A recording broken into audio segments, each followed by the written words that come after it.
Hello and welcome to Greetingstar. I'm so glad you could join me today. Hi guys, I'm back today with some beautiful, elegant note cards that I created using some dies from Spellbinders. These are the beautiful Scalloped Symphony Notecards, and they were designed by Becca Feeken over at Spellbinders. And so I just wanted to show you some beautiful examples that you can create with these. I used also an additional die set called it's one of the old Spellbinders nestabilities, and so I just wanted a circle that was a little bit bigger than the Sinnel circle that comes in the die set that I'm going to show you in just a minute. It's newly released, but the big circle that you see here with Happy Anniversary on it, that's the old nestabilities circle dies. Alright, so this is the new Scalloped Symphony Notecard dies by Becca Feeken at Spellbinders, and you can see here that you can use this piece. You could use this piece to create a slimline card, but they also include a scoring die here, so this doesn't cut that line across the center. It will only score, so that way you can take your piece and fold it and create a 4" by 4" note card. Or it might be 4 1/4 by 4 1/4. I didn't measure it.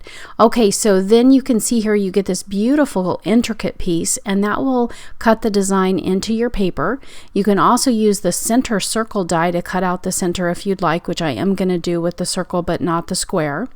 And then if you use this outline die around the outside, that will cut it out. So it depends on whether you want to inlay this design into your card front or if you want to, attach it. And then that outer circle will create a background mat for your beautiful intricate piece. The same thing with the square. You get that center square that you can cut out if you want. You can either inlay that intricate design or cut it out, and then you get that square die to create a background mat. Now this is a stamp set that I used with these dies because the word happy and birthday fits on the square.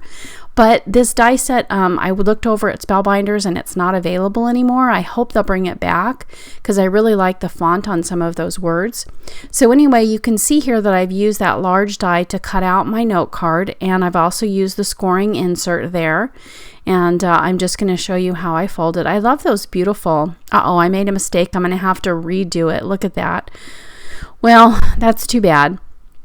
Anyway, I'm just going to go ahead and show you that if you fold it, you get a little note card, which is perfect to attach to a gift that you want to give to somebody or even to send off in the mail. Now, I am going to use some of this beautiful pearl paper. This is from Cricut.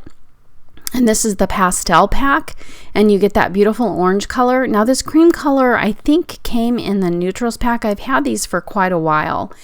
So this is the neutrals pack, and you can see if you hold this paper up, it looks closer to this one than it does to that one. That one looks more yellow. So I'm pretty sure that this one's from the neutrals and the other one's from the pastels. It's hard to find Cricut pearl paper. I don't know if they stopped manufacturing it, but I know that Crafter's Companion has a pearl paper. I've never used it and I've never seen it in person, so I don't know if it's the same, but I'll link to it down below. So you can see that I use that outside die to create the background in that orange pearl paper, and then I use the intricate die to cut out that beautiful design from that cream colored paper. So what I'm going to do is I'm going to go ahead and take those stamps and I'm going to stamp Happy Birthday with Versamark ink. So I'm just using this precision press stamping platform tool to go ahead and stamp these words in Versamark. Now I did want to go ahead and clean off those stamps because I'd never used them before, so I just used an eraser to try to rub off any manufacturing film that might be on them, and then I stamped it off on a piece of paper just to test it to see how well it would stamp, and I was happy with the results. So I'm just cleaning it up, and now I'm going to use my Versamark. But before I do, I remembered to use my anti-static pouch to help prevent embossing powder from sticking to places that I don't want it to stick. All right, now I'm just using this little blue tray. It's called a tidy tray, and I'm using that to pour over my embossing powder. And then I'm going to heat up my heat tool here, and then I'm going to go ahead and heat emboss that beautiful sentiment there, happy birthday. I think that's so gorgeous and elegant and beautiful. Now you can just, once you adhere this piece here, you could leave it just like this, which is what I did. Or if you wanted to add some shiny bling or anything, you could maybe add some rhinestones to some of those end caps of the swirls, or even pearls. Now on the second card that I'm going to do, I am going to add some of those pearls. I think I forgot to film it, but you can see the result in the picture. Okay, so the second one I'm going to do is the circle, and I'm going to use this beautiful pearl paper that is in purple with the cream instead of the orange. I thought that would be nice to show the contrast that you can get. Now there are also darker colors in these pearl paper pads for the neutrals. And those darker colors might be better for like a masculine card. So just wanted to mention that for you to give you that idea. Okay, so you can see I used that circle die, the outline circle die, to cut out the background. Now, did you see that purple there? So that die itself will put that design in the paper, but if you want to cut the whole design out, you need to use that outline circle die. You know, the outline that you see right beneath my hand there. Okay, so there that is. Now what I was planning on doing is using this circle here, and I'm going to pop it up. So that's why I cut it out, because I want it to be raised a little bit.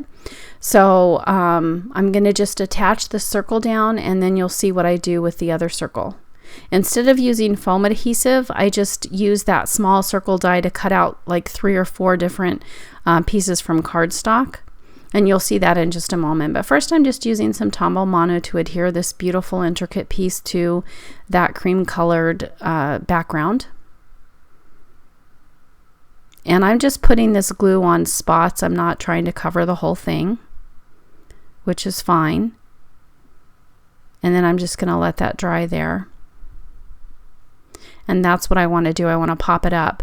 Now I actually adhered it down before I did this, so I went ahead and cut a second circle out. You'll see what I'm talking about in a minute. But I'm just heat embossing the sentiment here with gold embossing powder. And so this is the part where I took the just regular white cardstock. If you have cream colored cardstock, you might want to use that. So it, you know, if you turn it to the side, you won't be able to see the white cardstock. It's up to you though. So I glued it down, and then I realized, oh, I need to stamp it. So I just cut it again and stamped it again. So those are my 2 cards for today. I think they're quite lovely, but I did want to show you that I used a larger circle die. So you have that option too if you have a stamp set that's, you know, not too large for that little circle in the center. So that's something else you can do. And you could see those beautiful pearls there that I put on that second one in that picture. You can see those beautiful pearls. So thanks for joining me today. If you enjoyed the video, please like and subscribe so you can see more videos. And don't forget to hit the notification bell so you'll be notified whenever I release videos. And I hope you have just a wonderful, beautiful day. Thank you. Bye-bye.